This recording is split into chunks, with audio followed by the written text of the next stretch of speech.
Selamat pagi, salam sejahtera untuk kita semua. Berjumpa lagi dalam Renungan Harian Gereja Toraja Jemaat Satria Kasih, edisi Senin 22 Desember 2025. Mari kita berdoa. Terpujilah namamu Allah Bapa di sorga. Kasih setiamu tetap kami alami hingga saat ini. Kami boleh bangun dengan tubuh yang segar dan kuat, menikmati hari baru yang masih Engkau karuniakan. Untuk mengawali seluruh aktivitas dan pekerjaan kami hari ini, kami rindu untuk membaca dan merenungkan firman-Mu. Kiranya Roh Kudus menolong kami untuk merenungkannya dengan baik dan benar, sehingga kami boleh menemukan apa pesan Tuhan yang dapat kami pelihara di sepanjang kehidupan kami. Di dalam nama Tuhan Yesus kami berdoa. Amin. Pembacaan kita terambil dari Kitab Keluaran pasal 7 ayat 1 sampai 13. Keluaran pasal 7 ayat 1 sampai 13. Berfirmanlah Tuhan kepada Musa, "Lihat, Aku menjadikan engkau seperti Allah bagi Firaun, dan Harun abangmu itu akan menjadi seperti nabimu. Engkau harus mengatakan semua yang kuperintahkan kepadamu, dan Harun abangmu harus berbicara kepada Firaun, supaya ia membiarkan orang Israel pergi dari negerinya. Tetapi aku akan mengeraskan hati Firaun, dan memperbanyak tanda-tanda dan mujizat-mujizat yang kubuat di tanah Mesir. Firaun tidak akan mendengarkan kamu, maka aku akan menimpakan tanganku atas Mesir dan mengeluarkan barisanku, umatku, orang Israel dari tanah Mesir dengan hukuman-hukuman yang berat. Orang Mesir itu akan mengetahui bahwa akulah Tuhan ketika aku mengacungkan tanganku terhadap Mesir dan membawa orang Israel keluar dari antara mereka." Lalu Musa dan Harun melakukan seperti yang diperintahkan Tuhan kepada mereka. Demikian mereka lakukan. Musa berusia 80 tahun dan Harun 83 tahun ketika mereka berbicara kepada Firaun. Kemudian Tuhan berfirman kepada Musa dan Harun, "Apabila Firaun berkata kepada kamu, 'Tunjukkanlah satu mujizat,' haruslah kau katakan kepada Harun, 'Ambil dan lemparkanlah tongkatmu di depan Firaun, maka tongkat itu akan menjadi ular.'" Musa dan Harun pergi menghadap Firaun, lalu mereka melakukan seperti yang diperintahkan Tuhan. Harun melemparkan tongkatnya di depan Firaun dan para pegawainya, dan tongkat itu pun menjadi ular. Kemudian Firaun memanggil orang berilmu dan ahli sihir. Ahli ilmu gaib Mesir itu pun dengan ilmu mantra mereka membuat hal yang serupa.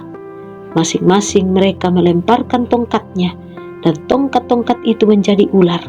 Tetapi tongkat Harun menelan tongkat-tongkat mereka. Firaun berkeras hati sehingga ia tidak mau mendengarkan mereka seperti yang telah difirmankan Tuhan. Demikian firman Tuhan. Amin. Bagian firman Tuhan yang telah kita baca akan kita renungkan dalam satu tema, di tengah orang yang keras hati. Saudara-saudara yang diberkati Tuhan, dimanapun dan di tempat seperti apapun, kita akan selalu menjumpai orang-orang dengan karakter yang berbeda-beda. Keinginan kita adalah kita berjumpa dengan orang yang selalu sependapat dengan kita, mau menerima pendapat dan nasihat kita, atau yang cocok dengan kita. Tetapi tidak jarang kita akan bertemu dengan orang-orang yang selalu menentang kita, memojokkan kita, tidak mau terima maksud baik kita, dan sebagainya. Mungkin kita berpikir, betapa susahnya menghadapi orang dengan karakter yang keras hati seperti ini. Jika kita memahami bacaan kita hari ini, kita akan menemukan sebuah rahasia besar.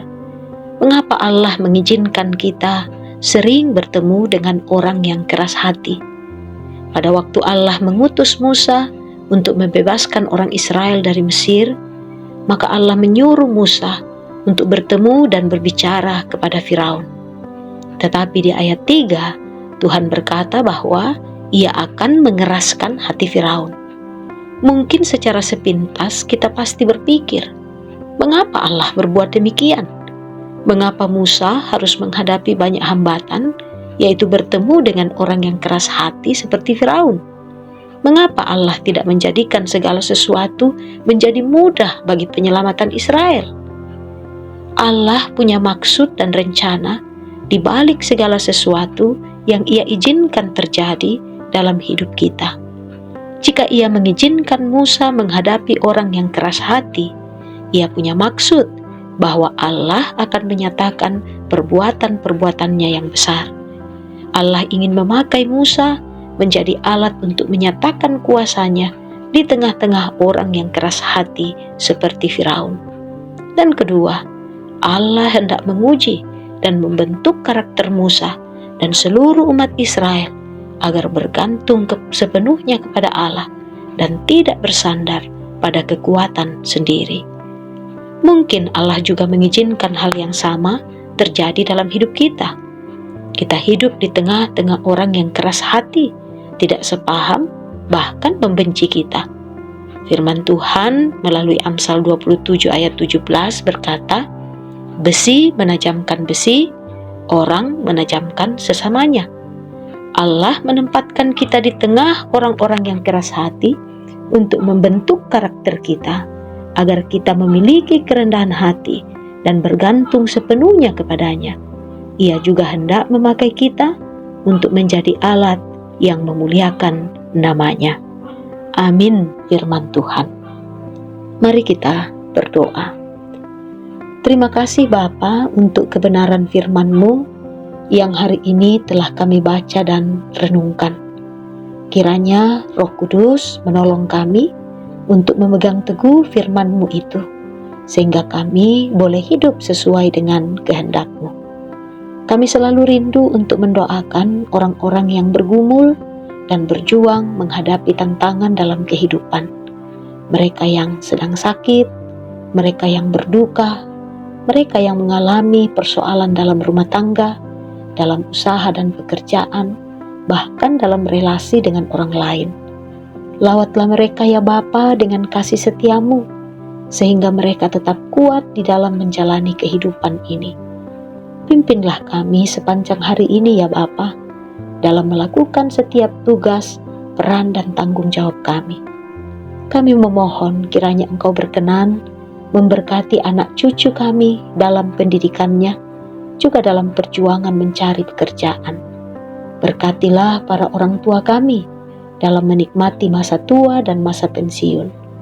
Berkatilah orang-orang yang kami cintai, dimanapun mereka berada, yang sedang berjuang dalam pekerjaan di rantau orang.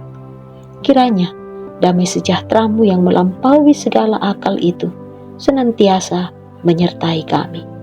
Di dalam nama Tuhan Yesus kami berdoa. Amin. Kiranya berkat dari Allah Tritunggal menyertai saudara sekalian hari ini. Haleluya. Amin.